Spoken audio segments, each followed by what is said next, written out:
I think this is a very really novel approach to treat recurrent embryonal tumors. We have used this approach in many different tumors, about 60 patients in total, and we have seen that it works the best in medulloblastomas and in atypical thyroid rhabdoid tumors. We have so far treated 17 patients with medulloblastomas with this approach, and also 8 patients with atypical thyroid rhabdoid tumors. And we have started an international trial for metronomic anti-angiogenic therapy, including Boston and several European countries at the moment for recurrent medulloblastomas. At the moment, the trial is open in Austria, in the Czech Republic, in Sweden, and in Denmark, and in Boston. And we have 8 patients on this trial. These are not included in the 7 patients I've mentioned before, but of the 17 patients we have treated since 2006, 10 patients are in remission, 8 in complete remission, and 6 off treatment for 3 months to 5.5 years. And this really seems to be a promising approach for these devastating situations of recurrent medulloblastomas. The drugs we are using are 3 drugs which are not chemotherapeutic drugs. In classical sense, it's fenofibrate, which is a lipid-lowering drug. It's celecoxib, which is an anti-inflammatory drug. And it's thalidomide, which is a clearly anti-angiogenic drug. And these 3 drugs are given daily fenofibrate, twice daily celecoxib, and daily thalidomide. And then this combination of 3 oral drugs are combined with oral etoposide at very low doses, alternating with oral cyclophosphamide, both dosed in anti-angiogenic dosing and not in chemotherapeutic dosing. And on top of that, we give bevacizumab 10 milligram per kilogram every 2 weeks, augmented with intraventricular therapy consisting of liposomal cytarabine, alternating every 2 weeks with intrathecal etoposide 0.5 milligram on 5 consecutive days.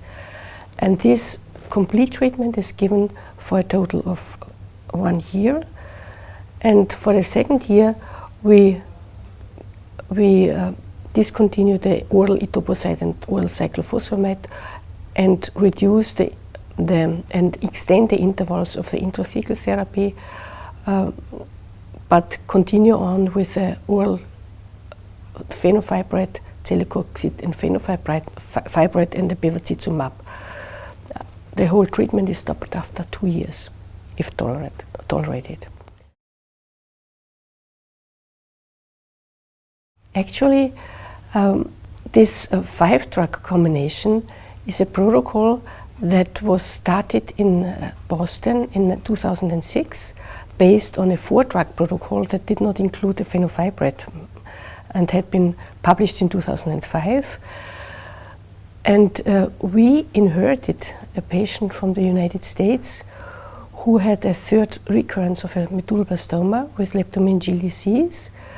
And interesting enough, he had received, after he had had tandem high-dose chemotherapy and a re-irradiation of his metastases, he had received for his 2nd relapse this 5-drug protocol. And he had an almost complete resolution of his leptomeningeal tumors. Unfortunately, his bone marrow tolerance was so poor that he could not continue on with this combination. And 3 months after stopping the treatment, he recurred again. So when he transferred to Europe for personal reasons, he asked whether he could be treated at our hospital.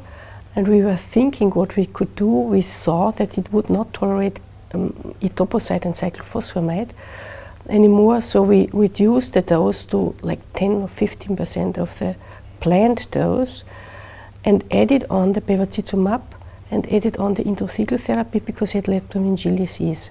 And this patient survived for 5 years and 3 months after his third recurrence. And he himself claimed that he had a good quality of life for 4 or 5 years of this time.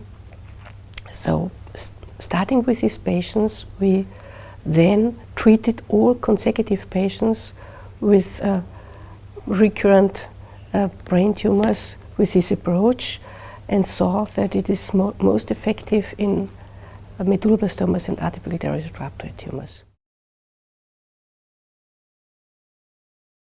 At the moment, we are extending this phase 2 official phase 2 study. We have initiated in 2014, which started in 2014, initiated a long time ago, but started in 2014. And we hope that we will recruit enough patients in a short period of time so that we can prove this treatment. And then from when we have this data from the phase 2 study, we can go ahead and design randomized trials for the consecutive trials. You know, taking out and in some of the drugs or exchanging some of the drugs, because the important for anti-angiogenic therapy, it is very important to have a combination of different drugs, because most of the times a single drug will only last or show efficacy for a short period of time. I think it's very important that we collaborate and get, as we start doing here for the intrathecal therapy as well, because brain tumors, even though they constitute 25% of neoplasms in children, are still rare, and there's very little interest by the pharmaceutical companies to invest in brain tumor, particularly leptomeningeal disease of brain tumors.